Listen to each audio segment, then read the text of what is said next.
Hi, entrepreneurs, and a huge welcome from me, Mark Keating, CEO, founder, most importantly, entrepreneur, like all of you, of a company called Sales Guru. So if I jump straight into it, I've been an entrepreneur for just over 16 years with Sales Guru and 3 previous businesses to that. I've experienced, still, and will experience a lot of similar challenges.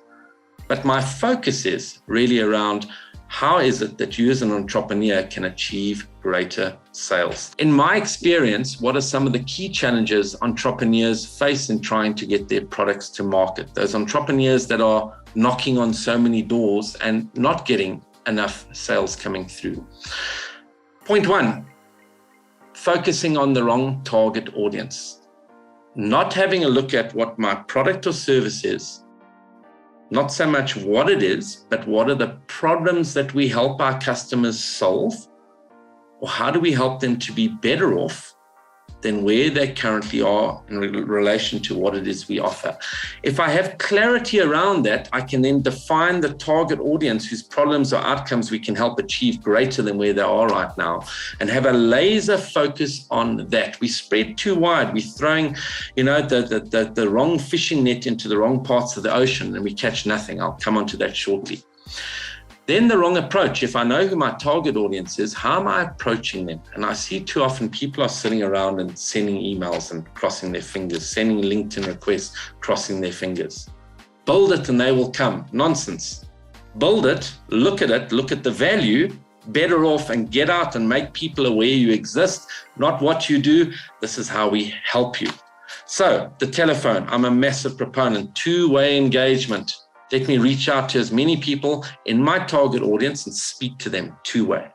But I will also do emails and LinkedIn and referrals and anything I can do to market into that target group. I don't rely just on pushing buttons. When I call you, there's something of value on the outcome you can actually achieve.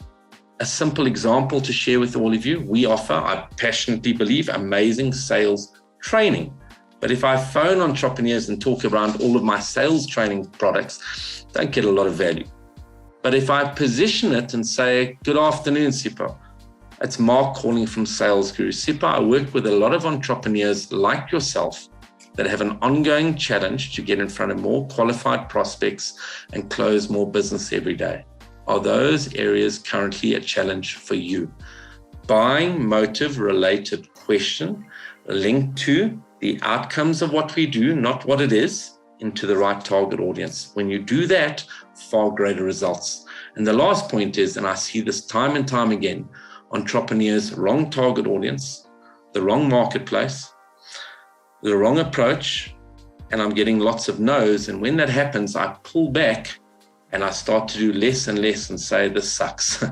When really the truth, maybe we are sucking at the target audience, the approach, and the mindset.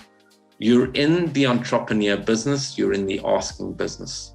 Ask a lot more in the right target audience and you'll get better results. Nobody wants to be sold to. Nobody, not you, not me. Think of those bad calls from a bad call center. It's all about them and their product and what they want.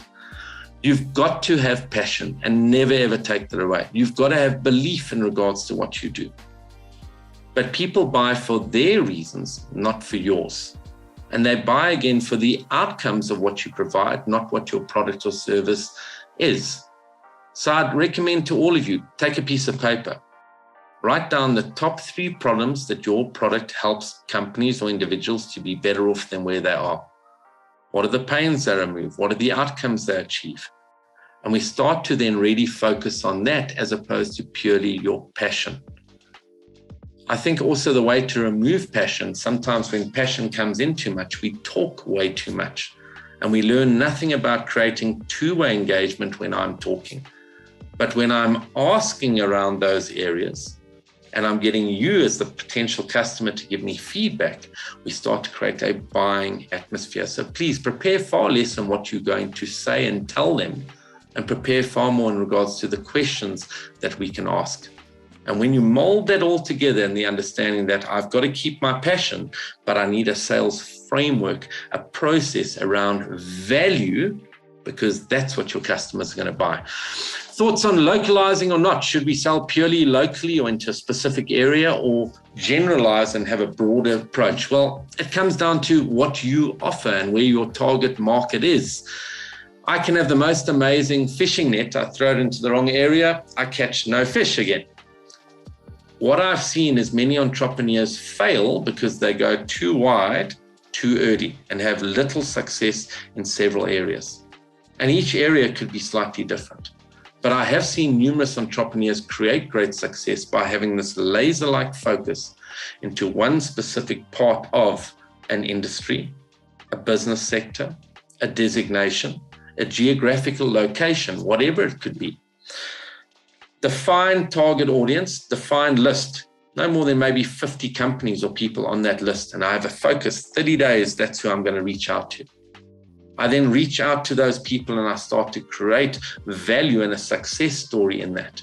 And through that value and success, I get referrals and introductions that start to spread my spider's web, whilst understanding different markets might need a different sales strategy.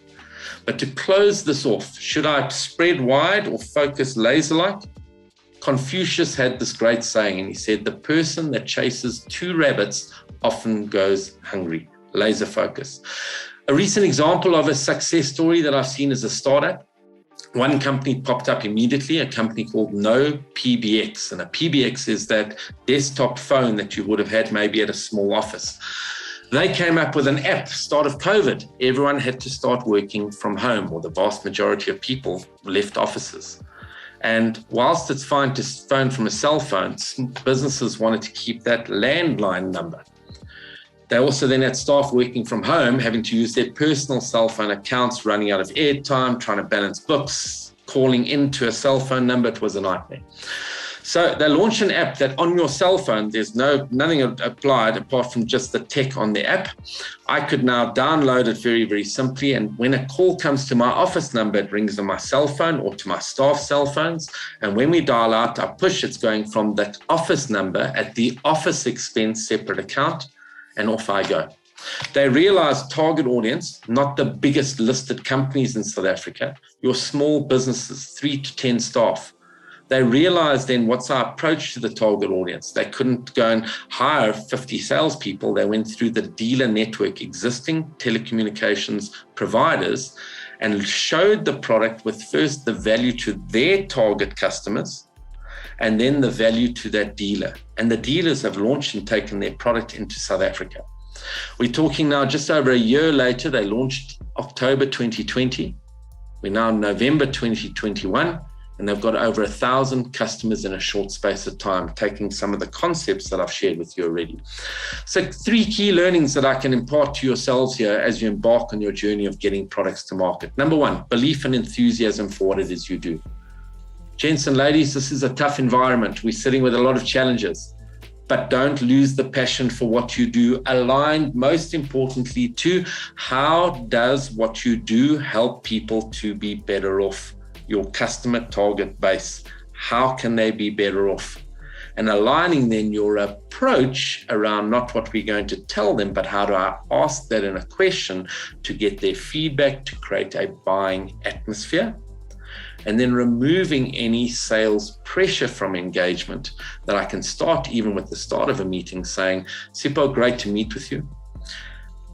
Whilst I'm very passionate about what it is that we do and how we're helping companies or individuals achieve X, Y, and Z, I'm not sure if we are the right fit right now. I'd like to understand a little bit more. Based on that, share some information with you. And all I ask at the end of our chat, can we give each other feedback if it makes sense to discuss further or not? That I've got a structure and a framework, basic, for my sales meetings and engagements. And the very, very last point I want to get across, activity, activity, activity. I can have a mediocre product, not be great at sales, but if I'm engaging with and in front and speaking to 10 times the amount of people that my competition is, I will find additional opportunities. I will increase my skills and create greater sales success for myself. In closing, thank you so much again, Andile and your team, and all of you great entrepreneurs, for allowing me to share a little bit of advice and information with you. Get out there and make a really strong end to this year. and be prepared to make 2022 your best year ever. Thank you very much and goodbye.